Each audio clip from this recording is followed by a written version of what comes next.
Good morning, everyone, and welcome. I'm delighted to have you here today. Today's presentation is on process validation under the Quality by Design, or QBD, framework. I will be guiding you through the key concepts and approaches related to process validation within this innovative framework. Over the next few slides, we'll explore the principles, strategies, and best practices to ensure robust and consistent manufacturing processes. Let's get started and make this session both informative and engaging. Ensures consistent, predictable product quality. Facilitates robust, compliant, efficient processes. Supports right first-time manufacturing. Reduces deviations, batch failures, and regulatory observations. Enables design space and continuous improvement. Now, why do we emphasize QBD for process validation? Because it helps us build quality into our processes from the start, rather than testing it in later. This approach makes our manufacturing more reliable and compliant, ultimately saving time and resources. By understanding and controlling variability, we can achieve higher quality products consistently. And that's the foundation for ongoing innovation and process optimization. So, adopting QBD for process validation isn't just a regulatory requirement, it's a strategic advantage. Let's talk about QBD, or Quality by Design. It's a science-based and risk-based approach that's proactive rather than reactive when it comes to developing our products and processes. Instead of waiting until the end to test quality, QBD emphasizes building quality directly into the process from the start. This way, we can better understand and control what's happening throughout development. QBD aligns closely with international guidelines like ICH Q8, Q9, Q10, and Q11, which provide a framework for innovation and continuous improvement in pharmaceutical development. The key principles of QBD include gaining a thorough understanding of both the product and the process, which helps us identify and manage potential risks early on. Risk management is central to QBD, allowing us to anticipate challenges and implement controls proactively. Adopting a life cycle approach means we view product development as an ongoing process, continuously improving and maintaining quality throughout the product's life. Finally, developing a control strategy is essential. It's about defining the critical parameters and quality attributes that ensure consistent product quality. Overall, QBD helps us create more robust, reliable, and high-quality products by integrating science, risk management, and strategic controls from the very beginning. Let's take a closer look at the stages involved in process validation. First, we have Stage 1, which is process design. This is where we develop a thorough understanding of how the process should work and set the foundation for success. Next, we move to Stage 2, process qualification, where we verify that the process performs as intended under real-world conditions. Finally, Stage 3 is continued process verification, or CPV, which involves ongoing monitoring to ensure the process remains in control over time. What's really important here is how Quality by Design, or QBD, enhances each of these stages. It does so by increasing our scientific understanding and applying risk-based controls throughout the process lifecycle. This approach makes the entire validation process more robust, predictable, and aligned with quality goals. QBD isn't just a one-time effort. It's integrated into the life cycle of process validation. It helps us proactively identify and mitigate risks, leading to better process consistency and product quality. So, when we think about the overall process, remember that QBD enriches each stage, supporting continuous improvement and assurance of quality from start to finish. Let's dive into some key concepts that are central to our Quality by Design approach. First, we have the Quality Target Product Profile, or QTPP. This is essentially our roadmap, defining what we want our final product to be in terms of quality, safety, and efficacy. It helps guide the entire development process. Next, we focus on Critical Quality Attributes, or CQAs. These are the specific properties of the product that must be within certain limits to ensure it meets our quality standards. Think of them as the non-negotiables that define product performance. Then, we consider critical material attributes, or CMAs. These refer to the characteristics of raw materials that can influence the CQAs. Ensuring consistency here is vital for product quality. Moving on, we look at critical process parameters, or CPPs. These are the key process variables that can impact the CQAs. Managing CPPs effectively ensures our process remains in control and produces consistent results. To identify and prioritize these risks, we perform risk assessments. Techniques like failure mode and effects analysis, or FMEA, Ishikawa diagrams, and HACCP help us systematically evaluate potential failure points and their impacts. Design of experiments, or DOE, is another powerful tool. It allows us to systematically study the relationship between process variables and CQAs, helping us optimize our process efficiently. With this understanding, we develop a design space, the multidimensional range of process parameters that ensure product quality. Operating within this space provides flexibility and robustness. Next, we establish a control strategy. This encompasses the controls and monitoring methods we put in place to ensure our process stays within the design space and maintains product quality. Finally, integrating these elements, the QTPP, CQAs, CMAs, CPPs, risk assessments, DOE, design space, and control strategy, forms the critical QBD elements in process validation. This comprehensive approach ensures that our process is validated not just through testing, but through a thorough understanding and control of the process itself. Let's take a closer look at some critical considerations when developing a product: performance and safety. These are fundamental to ensuring that the product not only works effectively, but also remains safe for the patient throughout its use. Next, we need to think about product quality expectations. This means understanding what standards the product must meet to satisfy both regulatory requirements and patient needs. Speaking of regulations, pharmacopoeial and regulatory requirements are essential. They set the official standards for quality, safety, and efficacy that we must adhere to during development and manufacturing. Also, patient-centric requirements are increasingly important. This involves designing products with the patient in mind, considering ease of use, comfort, and overall experience. All these considerations form the basis for identifying critical quality attributes, or CQAs. These are the key characteristics that must be controlled to ensure the product's quality and performance. To define these CQAs effectively, we start with the QTPP, or Quality Target Product Profile. The QTPP helps us outline what we aim to achieve with the product, its intended quality, safety, efficacy, and patient needs. By thoroughly understanding these aspects, we can set clear targets for development and ensure our product aligns with both regulatory standards and patient expectations. Let's talk about CQAs, or critical quality attributes. These are the physical, chemical, biological, or microbiological characteristics that we need to keep within specific limits to ensure product quality. Think of them as the key features that define whether a product is safe and effective. To identify and control these CQAs, we rely on several tools. First is prior knowledge, our existing understanding of the product and process. Then, risk assessment helps us evaluate which attributes are most critical. Experimental data is also essential, as it provides concrete evidence on how different factors affect these attributes. Some common examples of CQAs include assay results, dissolution rates, viscosity, pH levels, sterility, and uniformity. These parameters are vital because they directly impact the safety, efficacy, and consistency of the final product. Identifying CQAs is a crucial step in the development process, because it guides us in designing robust manufacturing processes. By focusing on these key attributes, we can better ensure that the product remains within the desired specifications throughout its life cycle.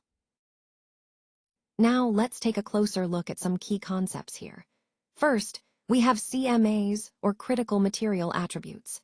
These are the characteristics of raw materials that can influence the critical quality attributes, or CQAs, of our product. Understanding which material attributes matter most helps us control quality from the very start. Next, we have CPPs, or critical process parameters. These are the variables within our manufacturing process that can impact CQAs. Managing these process parameters effectively ensures consistency and quality in the final product. Our goal with this slide is to identify which parameters, whether CMAs or CPPs, pose high, medium, or low risk to product quality. By doing this, we can prioritize our efforts and resources on controlling the factors that truly matter. And finally, linking CMAs and CPPs to CQAs is essential. It helps us understand how changes in raw materials or process conditions can directly influence quality attributes.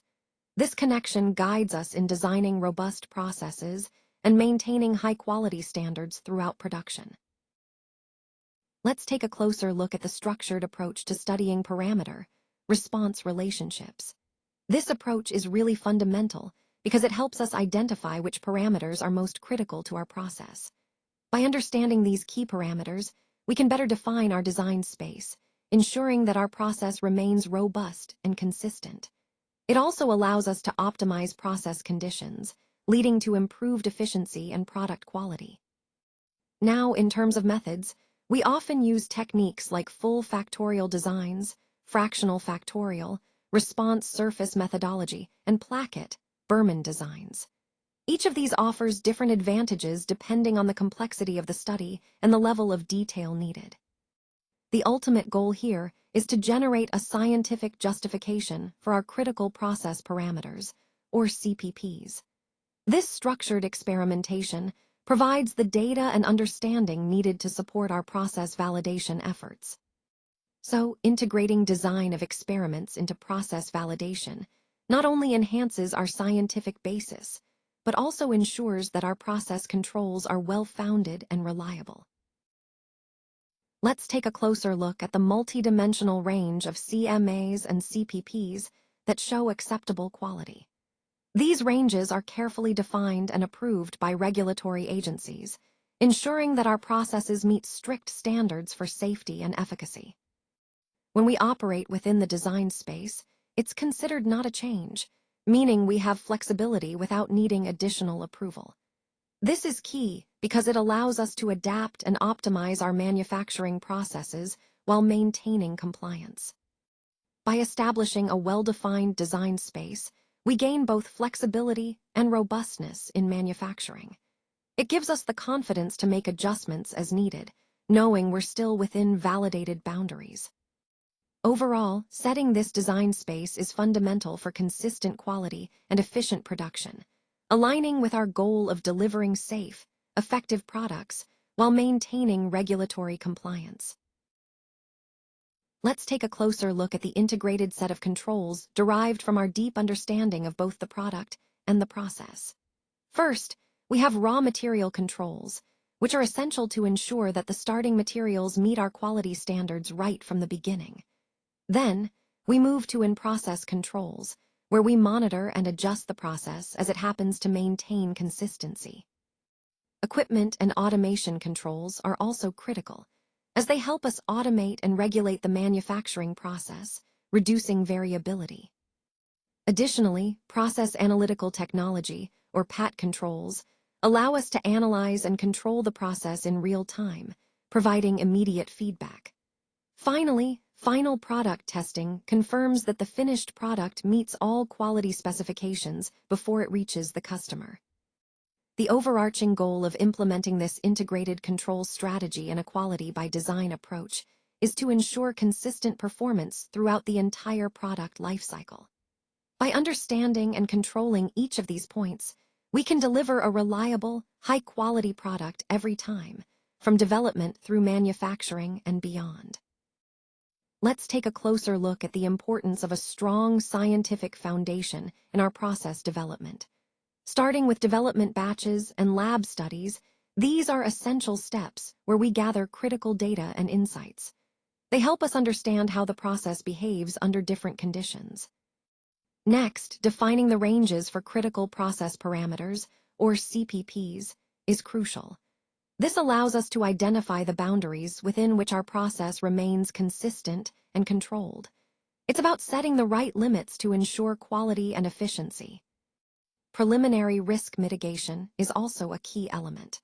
By identifying potential risks early on, we can implement strategies to minimize or eliminate them, reducing variability and preventing issues down the line.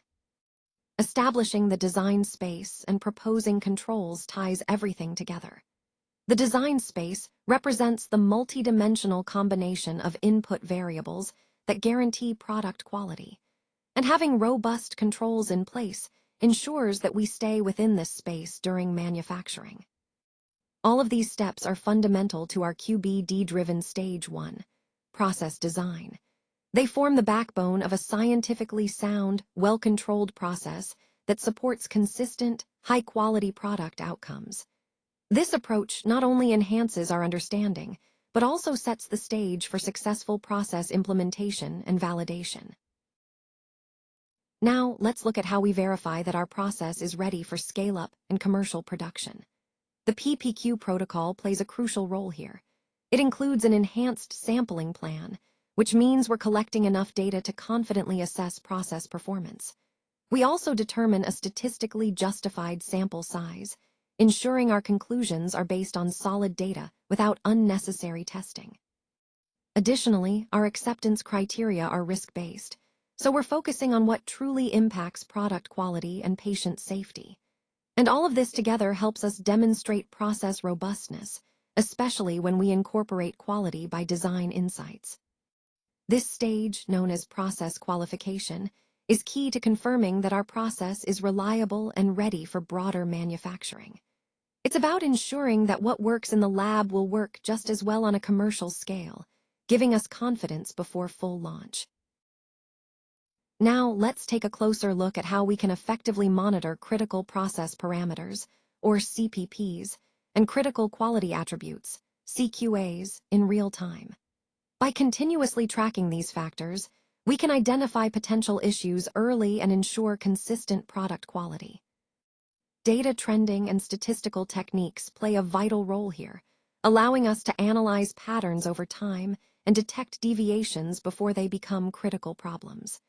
This is where multivariate analysis becomes especially powerful. It helps us identify early signals that might indicate emerging risks, even when changes are subtle and complex. It's important to remember that continuous process verification, or CPV, isn't a one-and-done activity. It's an ongoing process that ensures our process remains in a state of control throughout its life cycle. This continuous validation supports our commitment to quality by design, or QBD.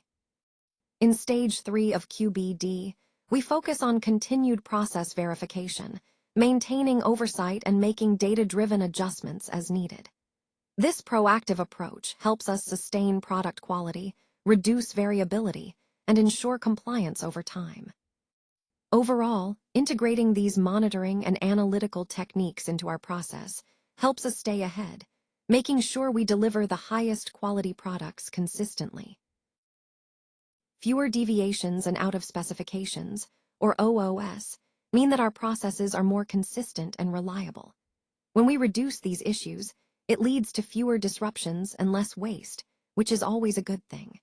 Better understanding and control of our processes come from applying quality by design principles, allowing us to identify critical parameters early on and manage them effectively.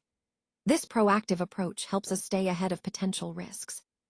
Speaking of risks, implementing QBD-based validation significantly reduces regulatory concerns, because we have solid scientific justifications for our methods. It also boosts productivity by streamlining processes and minimizing rework or delays. Plus, it increases manufacturing flexibility, enabling us to adapt quickly to changes without compromising quality. And finally, strong lifecycle management ensures that our products maintain their quality throughout their entire lifespan, supporting consistent performance and compliance. All these benefits come together to improve our overall process robustness, aligning perfectly with our goal of delivering high-quality products efficiently. Let's take a closer look at some key regulatory guidance documents that shape our approach. The FDA Process Validation Guidance from 2011 is a foundational document that emphasizes the importance of understanding and controlling processes throughout their life cycle. It highlights the need for continuous validation efforts to ensure product quality. In addition, international harmonization is supported by ICH guidelines, specifically Q8, Q9, Q10, and Q11, covering areas like pharmaceutical development, quality risk management, pharmaceutical quality systems, and the development and manufacture of drug substances. On the European side, EU Annex 15 focuses on a science-based development approach, risk management, and a life cycle approach. This means that development is not a one-time event but an ongoing process, with continuous assessment and improvement. Overall, these regulatory expectations underscore the importance of a thorough, science-driven approach that manages risks proactively and considers the entire product lifecycle. This ensures we maintain high standards of quality, safety, and efficacy throughout our processes. QBD, or quality by design, really strengthens process validation by incorporating scientific principles and risk-based thinking. This means we're not just validating processes blindly. We're using a solid scientific understanding and assessing risks to make smarter, more informed decisions. It helps us ensure that our manufacturing processes are robust, meaning they consistently produce high-quality products. And because of this approach, we're better equipped for continuous improvement throughout the product's life cycle. We're not just settling for the status quo. We're actively looking for ways to optimize and enhance our processes over time. So, in summary, QBD ties everything together, strengthening validation, ensuring consistent quality, and supporting ongoing improvements, ultimately helping us meet our overall goal of delivering safe, effective products to patients. For further support, please don't hesitate to contact us. We're here to help you with any questions or additional guidance you might need. Thank you so much for your time and attention throughout this presentation. We appreciate your engagement and look forward to assisting you further.